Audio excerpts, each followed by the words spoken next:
बिस्मिल्लाहिर्रहमानिर्रहीम। मैं डॉक्टर नसीम राई फ्राम छत्तापुर। साडी जिहड़ी अज दी रैमडी है ना, दिल दी बड़ी आला किस्म दी रैमडी आ। दिल दी दुआ है अर्जुना।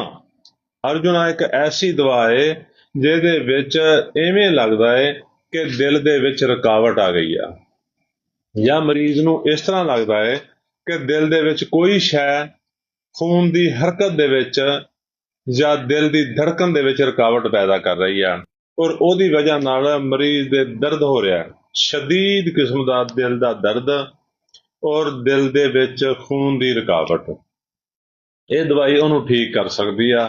ਯਾਨੀ ਕਿ ਮਰੀਜ਼ ਨੂੰ ਇਹ ਅਹਿਸਾਸ ਹੁੰਦਾ ਹੈ ਕਿ ਕੋਈ ਚੀਜ਼ ਹਰਕਤ ਕਲਬ ਦੇ ਵਿੱਚ ਰੁਕਾਵਟ ਪੈਦਾ ਕਰ ਰਹੀ ਆ। ਮਰੀਜ਼ ਦੇ ਦਿਲ ਦੀ ਧੜਕਣ ਜਾਂ ਤੇ ਬਿਲਕੁਲ ਹੀ ਸੁਸਤ ਹੋ ਜਾਂਦੀ ਆ ਜਾਂ ਫਿਰ ਬਹੁਤ ਜ਼ਿਆਦਾ ਤੇਜ਼ ਹੋ ਜਾਂਦੀ ਆ। ਮਰੀਜ਼ ਦੇ ਦਿਲ 'ਚ ਦਰਦ ਹੋਣ ਲੱਗ ਪੈਂਦਾ ਹੈ। ਮਰੀਜ਼ ਬਾਹਾਂ ਬਾਜ਼ੂ ਥੱਲੇ ਲੈ ਕੇ ਸੌਂਦਾ ਹੈ, ਆਪਣੇ ਦਬਾ ਕੇ ਸੌਂਦਾ ਹੈ, ਔਰ ਉਹਦੇ ਉੱਤੇ ਸ਼ਦੀਦ ਕਿਸਮ ਦਾ ਦਬਾਅ ਪਾਉਂਦਾ ਹੈ ਕਿ ਸ਼ਾਇਦ ਇਸੇ ਤਰ੍ਹਾਂ ਹੀ ਦਿਲ ਦੀ ਦਰਦ ਰੁਕ ਸਕੇ, ਦਿਲ ਦੀ ਧੜਕਣ ਠੀਕ ਹੋ ਸਕੇ, ਜਾਂ ਦਿਲ ਦੀ ਜਿਹੜੀ ਤਕਲੀਫ ਆ ਉਹ ਠੀਕ ਹੋ ਸਕੇ। ਮਰੀਜ਼ ਜ਼ਿੰਦਗੀ ਤੋਂ ਮਾਯੂਸ ਹੋ ਜਾਂਦਾ ਹੈ। ਉਹ ਸੋਚਦਾ ਵੀ ਹੁਣ ਬਚਣ ਦਾ ਕੋਈ ਚਾਂਸ ਨਹੀਂ ਹੈਗਾ ਤੇ ਹਰਕਤ ਕਲਬ ਬੰਦ ਹੋ ਜਾਏਗੀ।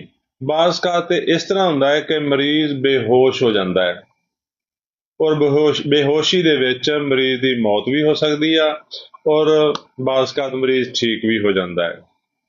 ਬਾਜ਼ੂ ਦੇ ਵਿੱਚ ਸ਼ਦੀਦ ਕਿਸਮ ਦਾ ਦਰਦ ਹੁੰਦਾ ਹੈ, ਔਰ ਦਿਲ ਦੇ ਵਿੱਚ ਇਜਤਮਾਏ ਖੂਨ ਦਾ ਅਹਿਸਾਸ ਹੁੰਦਾ ਹੈ। ਇਵੇਂ ਲੱਗਦਾ ਹੈ ਕਿ ਦਿਲ ਦੇ ਵਿੱਚ ਖੂਨ ਜਮ੍ਹਾਂ ਹੋ ਗਿਆ, ਔਰ ਮਰੀਜ਼ ਸੋਚਦਾ ਵੀ ਕਿਸੇ ਤਰ੍ਹਾਂ ਇਹ ਨਿਕਲੇ ਤੇ ਮੈਂ ਠੀਕ ਹੋਵਾਂ। ਯਾਨੀ ਮਰੀਜ਼ ਦੇ ਦਿਲ ਦੀ ਯਾਨੀ ਧੜਕਣ ਜਿਹੜੀ ਆ ਉਹ ਬਿਲਕੁਲ ਰੁਕ ਜਾਂਦੀ ਆ ਤੇ ਜਾਂ ਫਿਰ ਸ਼ਦੀਦ ਤੇਜ਼ ਹੋ ਜਾਂਦੀ ਆ। ਦਿਲ ਦਾ ਦਰਦ ਜਿਹੜਾ ਹੈ ਉਹ ਬਾਏਂ ਕੰਧੇ ਦੇ ਵਿੱਚ ਵੀ ਸ਼ਦੀਦ ਹੁੰਦਾ ਹੈ, ਔਰ ਬਾਜ਼ੂ ਦੇ ਵਿੱਚ ਵੀ ਸ਼ਦੀਦ ਕਿਸਮ ਦਾ ਦਿਲ ਦਾ ਦਰਦ ਹੁੰਦਾ ਹੈ। ਦੋਸਤੋ, ਅਗਰ ਕਿਸੇ ਮੇਰੇ ਭਾਈ ਨੂੰ ਇਸ ਤਰ੍ਹਾਂ ਦਾ ਮਸਲਾ ਹੋਵੇ ਕਿ ਉਹਨੂੰ ਦਿਲ ਦੇ ਵਿੱਚ ਰੁਕਾਵਟ ਦਾ ਅਹਿਸਾਸ ਹੁੰਦਾ ਹੋਵੇ, ਜਾਂ ਉਹਨੂੰ ਇਹ ਲੱਗਦਾ ਹੋਵੇ ਕਿ ਮੇਰੇ ਦਿਲ 'ਚ ਖੂਨ ਜਮ੍ਹਾਂ ਹੋ ਗਿਆ ਹੈ, ਜਾਂ ਮੇਰੀ ਹਰਕਤ ਕਲਬ ਬੰਦ ਹੋ ਕੇ ਤੇ ਮੇਰੀ ਮੌਤ ਵਾਕਿਆ ਹੋ ਜਾਣੀ ਆ, ਉਸ ਨੂੰ ਚਾਹੀਦਾ ਹੈ ਅਰਜੁਨਾ ਕਿਊ ਦੇ ਵਿੱਚ ਲਵੇ, ਔਰ ਉਹਦੇ 10-10 ਕਤਰੇ ਸੁਬਹ ਦੁਪਹਿਰ ਸ਼ਾਮ ਪੀਵੇ। ਅਰਜੁਨਾ ਨਈ ਜ਼ਿੰਦਗੀ ਦੇਗੀ, ਔਰ ਇਨਸ਼ਾਅੱਲਾ ਮਰੀਜ਼ ਜਿਵੇਂ ਹੀ ਅਰਜੁਨਾ ਪੀਣਾ ਸ਼ੁਰੂ ਕਰੇਗਾ ਤੇ ਦੇਖੇਗਾ ਕਿ ਮਰੀਜ਼ ਫੌਰਨ ਠੀਕ ਹੋਣਾ ਸ਼ੁਰੂ ਹੋ ਗਿਆ ਹੈ। ਬਹੁਤ ਜਲਦ ਮਰੀਜ਼ ਹਸ਼ਾਸ਼ ਬਸ਼ਾਸ਼ ਹੋ ਗਿਆ ਹੈ, ਔਰ ਮਰੀਜ਼ ਦੀ ਜਿਹੜੀ ਦਿਲ ਦੀ ਧੜਕਣ ਰੁਕ ਰਹੀ ਆ, ਜਾਂ ਬਿਲਕੁਲ ਸੁਸਤ ਹੋਈ ਆ, ਜਾਂ ਬਹੁਤ ਜ਼ਿਆਦਾ ਹੋ ਰਹੀ ਆ, ਉਹ ਨਾਰਮਲ ਹੋਣਾ ਸ਼ੁਰੂ ਹੋ ਗਈ ਆ।